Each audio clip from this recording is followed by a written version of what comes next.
Hi, I'm Elizabeth. And I'm Cindy. And we're here with another Feeding Frenzy for the Master Key System. And we are on section 1, day 6. Okay, there is a world within, a world of thought and feeling and power, of light and life and beauty, and although invisible, its forces are mighty. You believe that? You believe that? I do believe that. Good. Only because I have explored Oh. my world within. Good. Alright, so what is your definition? First of all, do you believe that? Yes, I do. Okay, Most then what definitely. is your definition of the world within? Oh my. Well, the more I study, the more I realize that the world within is bigger than the world without. And the world within creates the world without. And my study of the Bible, I think the kingdom of heaven is within, as Jesus said. And so that brings a whole new meaning to me of the world within and what we are capable So of. where is this world within? What was your question again? Well, where is your world within? Well, it's within. It's inside of me. It's in the mind. Where in the mind? I don't know. Well, seriously, if I'm, Where do you think it is? I'm your average Joe, and I'm asking you. I think the world is without. Anything but my average Joe. Shut up. We're trying to be serious here. This is a serious time. Okay. Seriously, most people, their world literally revolves outwardly. Right. It's what they see and what they can touch and what they feel and what they taste because that's what we're told. Right? We're told we make our world. And all of a sudden somebody's telling me my world is within.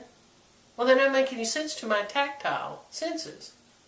Okay. So for me, my for world, you, what does that mean? The world within.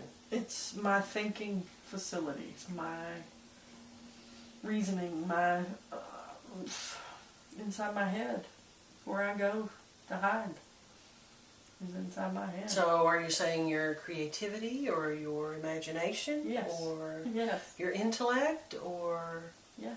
All of those. all of those? All of those. I think it's my mind. And I think my mind is connected to all other minds. The universal mind.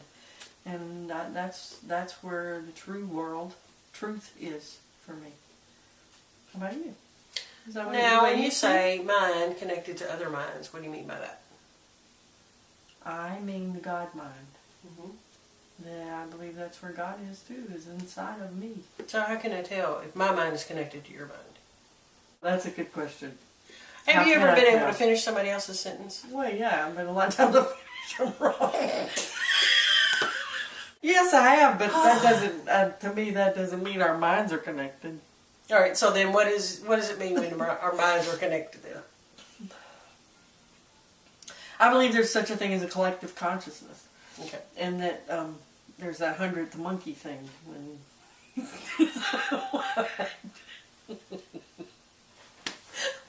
We're never going to get... We're trying to be serious, and now you're bringing in monkeys. You know what I I'm talking understand where about. you're going, yes, but they don't understand where you're going. So where are you going with this?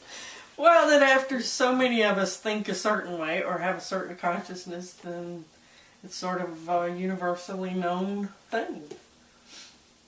So I don't. But the 100th monkey being the reference to that one extra person or that one thought that pushes the envelope or just tips the thought. Right. You know, to change the thinking of the group. Yes. God, you're making this so hard. Okay, let me read this again. There is a You're world going to have to within, because we got way off. a world of thought and feeling and power, of light and life and beauty, and although invisible, its forces are mighty. Yes. A Do I world believe that? Yes. of thought and feeling and power. Thought and feeling and power. What does that mean to you? Well, I not only think it takes thought. Sorry. All right, fine. We'll just laugh through this one. It'll be a good stray from the norm. Okay. Anyway, No. I think, yes, there has to be thought. And you don't want to know what I'm thinking. I hope you're not tuned in. There has to be thought, but your thoughts also have to be connected to your feelings. Because you don't add any kind of energy to a thought until you can connect it to your feelings. Mm-hmm. But then I also think you have to connect it to the power or the action. Oh, okay. I was going to ask you. That was my next question. Where's the power coming from? I think the power is the action. I think it takes those three things. It's the thought connected to the feeling. Okay. And then you connect the feeling to the action or the power behind it. Okay. And this says of light and life and beauty. What does that mean to you? Sorry.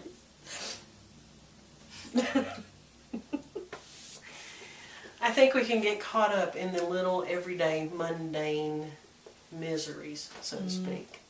And I think truly that our joy, our happiness, our true desires are all internal, within. And I believe that, just like you said, when Jesus was talking about the kingdom of God, so I'm sorry. Okay. We're just going to have to get this one.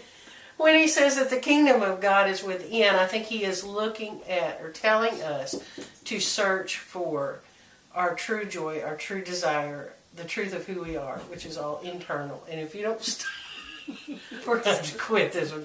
So this world within is invisible. And yet its forces are mighty. What does it mean it's invisible? Although it's invisible, the forces are mighty. Well, it is invisible. It's not what I'm seeing outside of me. And my viewpoint, my perspective is behind these eyes. Right. So to see internally doesn't mean to physically see. But I have to trust in, that's where the faith comes in. I have to trust in what my thoughts are telling me, what my feelings are telling me. But also then I have to tap deeper into what I truly know. Mm-hmm. My internal guidance system. You see what I'm saying? Mm-hmm. So that's where I would say the power is. That internal guidance system, which is where my action comes from. Which powers my desire. That's true. So it's the power, which I was seeing it as the God within, is the power. But, like you said, that leads to the action. So, good stuff.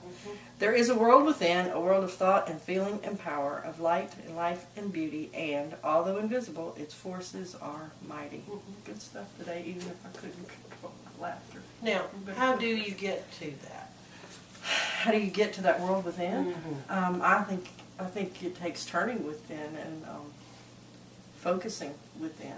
And cutting out all the noise, which seems to be impossible in today's world, because everybody wants TV and radio and all this stuff. That's why I like to get up early in the morning before anybody else.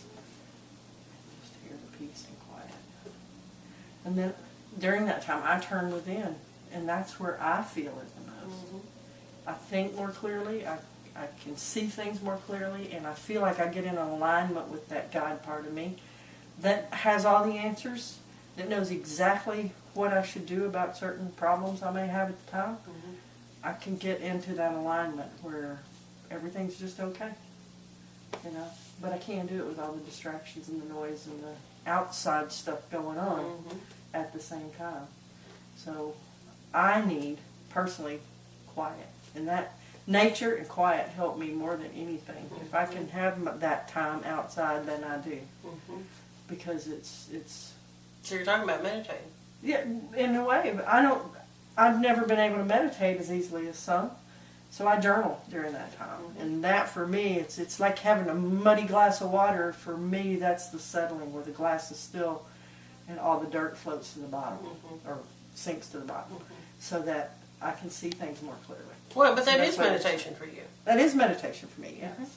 It is, because that's when I can center and get my thoughts in order and align with God. And when I'm thinking thoughts I shouldn't be thinking, I'm mad at people, that's when I let go of that. That's when I can get rid of all that. So that's what it means to me. That's how I reach that internal me, or that world within, as he calls it. How about you? Oh, well, true. I have to find a way to meditate or pull myself out of the reality that I'm in.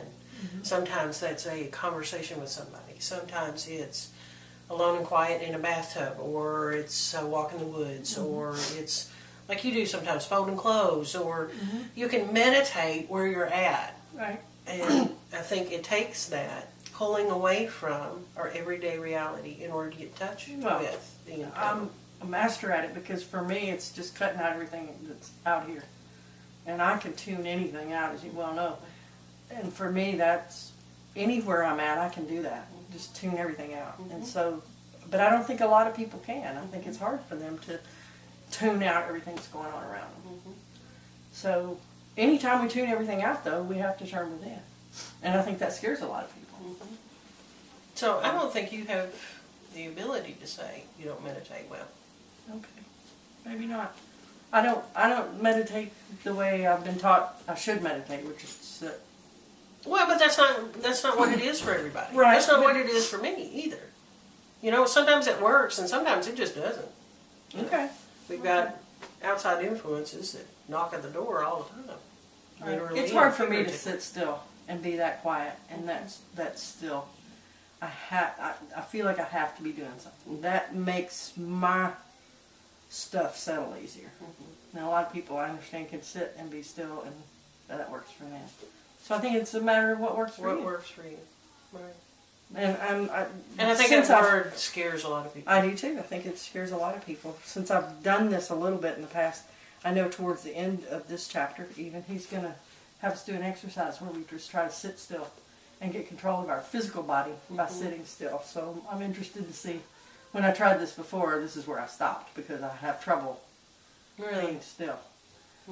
Actually, I think I quit on chapter 2 because he adds another step to it. Not only do you have to be still, but you have to visualize something or something, which is going to be hard for me. I'll admit that. I have trouble being that still and keeping that focused on something because my mind is usually going a million different places.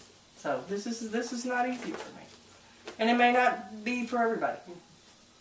But I think we do what works for us, and for me, Well, we have to do what works for us. for And me, if that journaling means, works. and if that means working in something that does work, then okay, we tweak it a little bit. This is, our path, so we Right. tweak it the way we need to. Right. Find what works. The important thing is to find what works and what's causing growth. And for me, and looking back on the last 20 years, the journaling has helped me more than anything to get to that alignment place. That's how you get along with your thoughts. That's how you enter That's how I your get that kingdom. inner world, right? The world within. Good stuff. Good stuff. Shroom. Shroom. Sure.